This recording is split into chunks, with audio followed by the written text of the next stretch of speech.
Comment savoir ce dont l'évitant a réellement besoin s'il ne te dira jamais ce qu'il attend que tu comprennes?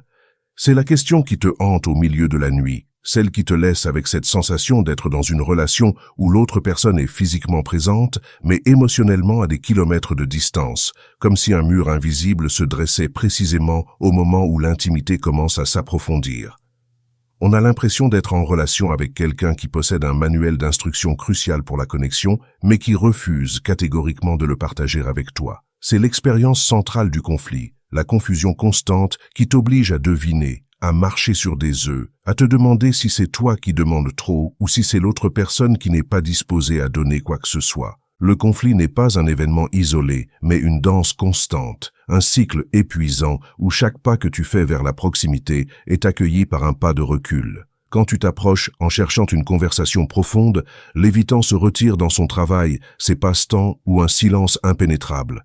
Quand toi, épuisé, tu finis par te retirer pour te protéger, l'évitant peut faire un petit pas vers toi, juste pour s'assurer que tu es toujours là, maintenant la connexion à un point d'intimité minimal qui est sécurisant pour lui, mais insatisfaisant pour toi.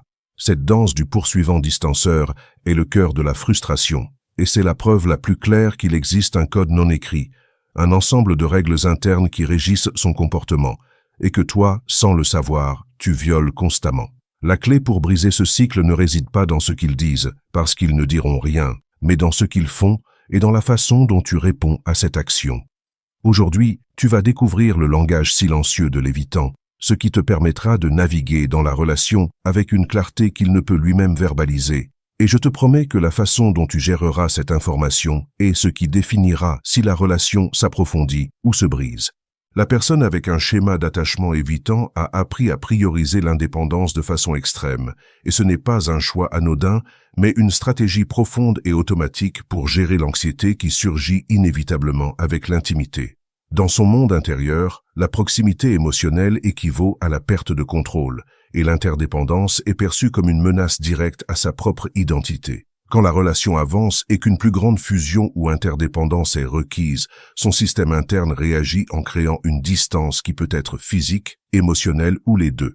Ce comportement se manifeste comme un retrait subtil, une réduction de la communication, une immersion soudaine dans le travail ou les passe-temps, ou même l'apparition de critiques envers le partenaire. C'est un mécanisme de défense conçu pour rétablir l'équilibre de son espace personnel, un espace qu'il considère sacré et non négociable. Le premier message non verbal, la règle d'or que l'évitant attend que tu connaisses sans qu'il ne la verbalise jamais, est « J'ai besoin que tu respectes mon espace sans que j'aie à le demander ». Pour eux, devoir verbaliser le besoin d'espace est, en soi, déjà une invasion. La demande d'espace se ressent comme une reddition, un aveu que leur autonomie a déjà été compromise. Ils attendent que l'autre personne perçoive le signal de retrait, le silence, la moindre disponibilité, le changement de sujet, et s'éloignent temporairement sans drame, sans questions intrusives, ni reproches émotionnels. Quand ils sont obligés de demander de l'espace, ils sentent que leur limite a été franchie, ce qui provoque souvent un retrait encore plus grand, plus abrupt et plus prolongé. L'attente sous-jacente est que le partenaire soit émotionnellement autonome et ne dépende pas de sa présence constante ou de sa validation pour se sentir en sécurité et complet. Cette autonomie de l'autre est ce qui leur permet, paradoxalement, de s'approcher sans sentir le poids de la responsabilité émotionnelle. En approfondissant cette notion, il est fondamental de comprendre que l'espace dont l'évitant a besoin n'est pas seulement physique. Il ne s'agit pas uniquement d'avoir une pièce séparée ou un week-end libre. C'est, avant tout, un espace émotionnel. Ils ont besoin d'une marge de manœuvre pour traiter leurs propres émotions sans la pression de devoir les partager ou les gérer en temps réel avec une autre personne. L'intimité pour eux n'est pas la fusion constante, mais la possibilité d'être proche en sachant que la porte de sortie émotionnelle est toujours ouverte. Si le partenaire réagit à ce retrait avec de l'anxiété, en poursuivant ou en exigeant des explications, l'évitant ne voit que la confirmation de sa peur, que l'intimité est un piège dont il est difficile de s'échapper. La réponse pratique à cette première règle est l'autorégulation. Quand il se retire, au lieu de te concentrer sur son absence, concentre-toi sur ta propre vie, sur tes propres centres d'intérêt et sur ton propre calme. Cela envoie le message non verbal que son espace est sûr et que son retour n'est pas conditionné à ta souffrance. La deuxième règle non écrite, profondément ancrée dans son système, est J'accorde de la valeur au calme et à la logique plutôt qu'à l'intensité émotionnelle. Les expressions émotionnelles fortes, qu'il s'agisse de joie débordante ou d'angoisse profonde, sont souvent perçues comme accablantes et déstabilisantes. L'évitant a tendance à rationaliser les sentiments, à les voir comme des problèmes qui doivent être résolus avec logique et données, non comme des expériences qui doivent être partagées ou simplement validées. Quand le partenaire exprime une émotion intense, l'évitant peut se déconnecter, changer de sujet, offrir des solutions pratiques non sollicitées ou, dans le pire des cas, invalider le sentiment avec des phrases comme « ce n'est pas si grave » ou « tu exagères ». Ce n'est pas un acte de cruauté, mais une façon automatique de se protéger de ce qu'ils perçoivent comme une perte de contrôle émotionnel qui menace leur stabilité intérieure. Pour eux, l'émotion intense est un signe de dépendance et de manque de contrôle. Cette perspective est vitale pour la communication. Si tu as besoin de parler d'un problème ou d'un sentiment, l'évitant attend que tu le fasses depuis un lieu de calme et de clarté. Une approche qui commence par « je me sens comme ça à cause de ceci et je propose cette solution » sera beaucoup plus efficace qu'une qui commence par des larmes ou des accusations. L'évitant a besoin de sentir que la conversation est un échange d'informations entre deux adultes fonctionnels, non une tentative d'être secouru ou d'être absorbé par l'émotion de l'autre. La clé est de présenter l'émotion comme un fait, non comme une arme. Par exemple, au lieu de dire « tu ne m'appelles jamais et je me sens abandonné », il est plus efficace de dire « j'ai remarqué que les appels ont diminué et pour moi, la fréquence de la communication est importante pour me sentir connecté. Peut-on convenir d'un moment fixe pour parler ?» Cette approche respecte son besoin de logique et de contrôle et évite d'activer son mécanisme de fuite.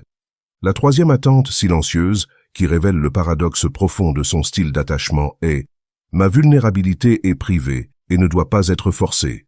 Bien qu'au fond ils aspirent à la connexion et à la compréhension, l'acte de partager leurs peurs, insécurité ou désirs profonds se ressent comme une reddition totale du contrôle et une exposition au jugement ou au rejet. Par conséquent, toute tentative de leur extraire des informations, de forcer une conversation sur leurs sentiments les plus intimes ou de demander « qu'est-ce qui ne va pas ?», de façon répétée, s'interprète comme une agression ou une violation de leurs frontières émotionnelles. L'évitant se ferme face à la pression. La seule façon qu'il s'ouvre est à travers une cohérence de sécurité et d'acceptation qui se construit lentement, sans pression ni attente de réciprocité immédiate. Ils ont besoin que le partenaire démontre, à travers des actions cohérentes, que la vulnérabilité ne sera pas punie ni utilisée contre eux. Le paradoxe réside dans la distance sécurisante. L'évitant ne se sentira en sécurité pour s'approcher que s'il est sûr de pouvoir s'éloigner quand il en a besoin. La véritable intimité pour eux s'atteint à une distance sûre, où ils peuvent partager un peu sans sentir qu'ils tombent dans un abîme de dépendance. Le partenaire qui comprend cette règle non écrite ne fait pas pression, mais crée un environnement d'invitation douce. Cela signifie partager ta propre vulnérabilité de façon calme et sans attendre de réponse immédiate. En modélisant la vulnérabilité comme quelque chose de sûr et non exigeant, tu leur offres un chemin pour que, avec le temps, ils puissent partager la leur. C'est un processus lent, où la patience et l'absence de jugement sont les outils les plus puissants. Cette dynamique nous mène directement à la quatrième attente silencieuse, qui est la base de leur peur de l'engagement. J'ai besoin que tu me vois comme une personne complète, non comme la source de ton bonheur. L'évitant craint la dépendance, tant la sienne que celle de son partenaire. S'ils perçoivent que leur partenaire dépose toute sa réalisation personnelle, son sens de la valeur ou son bonheur dans la relation, ils se sentent piégés, étouffés et responsables du bonheur d'autrui. Ce fardeau est insupportable et c'est le principal moteur de la fuite ou de la dévalorisation du partenaire. Ils attendent que le partenaire ait une vie riche et pleine en dehors de la relation, avec des amis, des passe-temps, une carrière satisfaisante et des intérêts propres. Cette indépendance de l'autre est ce qui leur permet de se détendre et de profiter de la connexion sans sentir qu'ils sont en train d'être absorbés ou que leur vie est en train d'être colonisée. L'indépendance du partenaire est leur plus grand aphrodisiaque. Quand l'évitant voit que son partenaire est occupé, heureux et épanoui par lui-même, la pression sur la relation diminue drastiquement. Cela leur permet de baisser leur garde et de s'approcher par désir authentique, non par obligation, ou par le besoin de calmer l'anxiété de l'autre.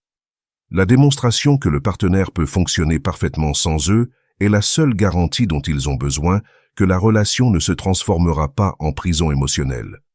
Par conséquent, la meilleure stratégie pour le partenaire est de cultiver sa propre vie avec passion et authenticité. Le paradoxe se résout quand l'évitant se rend compte que la personne à ses côtés est un choix, non une nécessité vitale. Cette information est cruciale pour comprendre le cycle destructeur. Quand l'évitant se retire, le partenaire réagit souvent en s'approchant davantage, cherchant une explication, une réaffirmation ou une preuve d'amour. Cette réaction, bien qu'elle soit une réponse naturelle à la menace d'abandon, est exactement ce que l'évitant interprète comme une confirmation de sa peur, que l'intimité est un piège dont il est difficile de s'échapper. L'approche du partenaire nourrit le besoin de retrait de l'évitant, créant un cycle vicieux connu sous le nom de danse du poursuivant distanceur. L'évitant s'éloigne, le partenaire poursuit, l'évitant se sent encore plus envahi et s'éloigne davantage, et le cycle s'intensifie jusqu'à ce que la relation se brise ou devienne insoutenable. Pour briser ce cycle, le partenaire doit faire l'opposé de son instinct, répondre au retrait par une démonstration d'autonomie. Quand l'évitant se retire, le partenaire doit donner l'espace nécessaire sans disparaître émotionnellement. Cela signifie ne pas poursuivre, ne pas envoyer de messages textes exigeants et ne pas initier de discussion sur la distance. À la place, le partenaire doit rediriger son énergie vers sa propre vie, ses amis, ses projets. Cela envoie à l'évitant le message non-verbal dont il a réellement besoin d'entendre. « Je vais bien sans toi, et je t'accueille quand tu reviens, mais mon monde ne s'arrête pas à cause de ton absence. » Cette démonstration d'indépendance est la seule invitation sûre qu'un évitant peut accepter pour se rapprocher à nouveau. L'évitant ne te dira pas ces choses parce que, dans bien des cas, il ne les a même pas complètement articulées pour lui-même. Ce sont des règles internes, automatiques, qui régissent son comportement. Comprendre ce système ne signifie pas tolérer un mauvais comportement ou un manque d'engagement, mais avoir la clarté pour répondre d'une manière qui favorise la sécurité, plutôt que d'activer la peur. La réponse n'est pas de poursuivre, mais de stabiliser ton propre centre. La clé réside dans le changement de la danse, dans le fait de cesser d'être le poursuivant pour devenir une ancre. En approfondissant la dynamique de dévalorisation, un comportement courant chez l'évitant, surtout quand l'intimité devient trop grande, est la dévalorisation. Soudainement, le partenaire qui était auparavant parfait commence à avoir des défauts insupportables, sa façon de s'habiller, sa manière de parler, ses amis. Cette dévalorisation est une stratégie inconsciente pour créer une distance émotionnelle. En se concentrant sur les défauts de l'autre, l'évitant justifie son besoin de se retirer, faisant en sorte que la personne semble moins attirante ou moins digne de proximité. C'est une façon de saboter la connexion avant que la connexion ne puisse saboter son autonomie. La dévalorisation est un signe que l'évitant se sent submergé par l'intimité, non que le partenaire soit réellement défectueux. La réponse pratique à la dévalorisation n'est pas de se défendre ou de tenter de prouver qu'on est digne d'amour. Cela ne fait que renforcer la dynamique. La réponse la plus efficace est la neutralité calme. Reconnais la critique sans l'intérioriser. Par exemple, si l'évitant critique ta façon de t'habiller, tu peux répondre par un simple « Je comprends que ça ne te plaît pas, mais moi ça me plaît » et changer de sujet. En ne te laissant pas accrocher par la critique, tu lui retires le pouvoir de créer la distance émotionnelle que l'évitant recherche. Cette neutralité démontre ta propre sécurité et autonomie, ce qui, ironiquement, est ce que l'évitant respecte le plus. La peur de la fusion et de la perte d'identité. Pour l'évitant, la relation idéale est celle où deux personnes complètes coexistent en parallèle, avec des points de rencontre, mais sans que leur vie ne s'entrelace complètement. La peur de la fusion est la peur de perdre sa propre identité dans la relation. C'est pourquoi il résiste souvent aux rituels de couple qui impliquent une identité partagée, comme passer toutes les vacances ensemble ou fusionner complètement les cercles d'amis. Ils attendent que le partenaire comprenne que l'individualité est la base de la relation, non un obstacle. Le besoin d'un tiers dans la relation. Souvent, l'évitant se sent plus à l'aise quand il y a un tiers dans la relation, qui peut être un projet, un passe-temps partagé, ou même un groupe d'amis. Cela leur permet d'expérimenter la proximité à travers une activité externe sans avoir à affronter l'intensité de l'intimité émotionnelle directe. Par exemple, ils peuvent apprécier une conversation profonde sur un livre ou un film, mais se sentiront mal à l'aise si la conversation se centre sur leurs sentiments mutuels. Le partenaire qui comprend cela peut créer des ponts de connexion à travers des activités partagées, respectant le besoin de l'évitant d'avoir un focus externe. L'importance de la communication indirecte. Étant donné que l'évitant évite la communication émotionnelle directe, le partenaire doit apprendre à utiliser la communication indirecte. Cela inclut l'utilisation de messages textes courts et fonctionnels, plutôt que des messages longs et émotionnels. Cela inclut aussi l'utilisation de l'humour et de la légèreté pour aborder des sujets sérieux. La communication indirecte réduit la pression et permet à l'évitant de traiter l'information sans sentir qu'il est acculé. Le concept de porte ouverte. L'évitant a besoin de savoir que la porte de la relation est toujours ouverte, dans le sens où ils ne sont pas piégés. Cela ne signifie pas que la relation est instable, mais que le partenaire n'utilisera pas la culpabilité, la manipulation ou les menaces pour les garder prêts.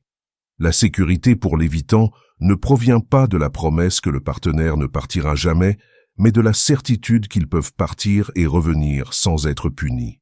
Le partenaire qui offre cette porte ouverte augmente paradoxalement la probabilité que l'évitant choisisse de rester. Le piège du test d'amour. L'évitant met souvent à l'épreuve le partenaire, se retirant pour voir si le partenaire le poursuit. Si le partenaire poursuit, l'évitant se sent validé dans sa peur de l'invasion. Si le partenaire ne poursuit pas, l'évitant peut se sentir abandonné, mais en même temps respecté. Le piège est qu'il n'y a pas de réponse qui satisfasse complètement l'évitant, puisque son conflit est interne. La seule réponse efficace est la cohérence. Être cohérent avec ta propre autonomie et ne pas tomber dans le jeu de la poursuite est la seule façon de changer la dynamique. Le besoin d'un leadership tranquille. L'évitant se sent souvent plus en sécurité avec un partenaire qui démontre un leadership tranquille dans la relation. Cela signifie prendre des décisions avec confiance, établir des limites claires et maintenir le calme sous pression. L'évitant, en évitant la responsabilité émotionnelle, se sent souvent soulagé quand le partenaire prend les rênes de la structure de la relation. Ce leadership ne doit pas être dominateur, mais sûr et stable, offrant une ancre au milieu de la turbulence émotionnelle. La différence entre espace et rupture. Il est crucial que le partenaire apprenne à distinguer entre le besoin d'espace de l'évitant et une véritable intention de rupture. Le besoin d'espace est temporaire et se résout quand l'évitant se sent régulé. L'intention de rupture est permanente et se communique à travers des actions plus définitives. Le partenaire doit établir une limite claire. Je comprends que tu aies besoin d'espace, et je te le donne. Mais si l'espace s'étend au-delà de temps raisonnable, j'ai besoin que tu me communiques ton intention de façon claire. Cette limite respecte son besoin d'espace, mais protège le partenaire de l'ambiguïté prolongée. L'évitant est le concept d'intimité fonctionnelle. L'évitant se sent souvent plus à l'aise avec l'intimité fonctionnelle, qui est l'intimité qui s'exprime à travers des actes de service, de l'aide pratique ou la résolution conjointe de problèmes. Par exemple, réparer quelque chose à la maison, aider avec un projet de travail ou planifier un investissement. Ces actes de service sont une façon sûre pour l'évitant d'exprimer l'amour et la connexion sans avoir à utiliser des mots ou des émotions directes. Le partenaire qui valorise cette intimité fonctionnelle peut renforcer la relation sans forcer l'intimité émotionnelle. L'importance de la reconnexion douce. Quand l'évitant revient d'une période de retrait, le partenaire doit faciliter une reconnexion douce. Cela signifie éviter la tentation de l'interroger sur où il était ou pourquoi il est parti. À la place, le partenaire doit l'accueillir avec calme et reprendre l'interaction depuis un lieu de normalité. Un simple « je suis content de te voir » ou « raconte-moi comment s'est passé ton projet » est beaucoup plus efficace qu'une confrontation émotionnelle. La reconnexion douce renforce l'idée que le retour est sûr et ne sera pas puni. L'évitant et l'avenir. L'évitant évite souvent de parler de l'avenir de la relation, car l'avenir implique l'engagement et la perte potentielle d'autonomie. Le partenaire doit comprendre que l'évitement de l'avenir n'est pas nécessairement un rejet de la relation, mais un mécanisme de défense contre l'anxiété de l'engagement. Au lieu de forcer des conversations sur l'avenir à long terme, il est plus efficace de se concentrer sur l'avenir à court terme, planifions le week-end ou j'aimerais aller à ce concert le mois prochain. Les plans concrets et à court terme sont moins menaçants que les promesses abstraites d'un avenir lointain. Le concept de auto-soins radicaux pour le partenaire. Pour le partenaire d'un évitant, les auto-soins radicaux sont essentiels. Cela signifie prioriser sa propre santé mentale, émotionnelle et physique, indépendamment de l'état de la relation. Les auto-soins radicaux sont la démonstration la plus puissante de l'autonomie que l'évitant respecte. Quand le partenaire prend soin de lui-même, il envoie le message que son bonheur ne dépend pas de la disponibilité émotionnelle de l'évitant. Cela n'est pas seulement sain pour le partenaire, mais c'est aussi la seule façon de créer un environnement sûr pour l'évitant. Le besoin de limites claires et fermes.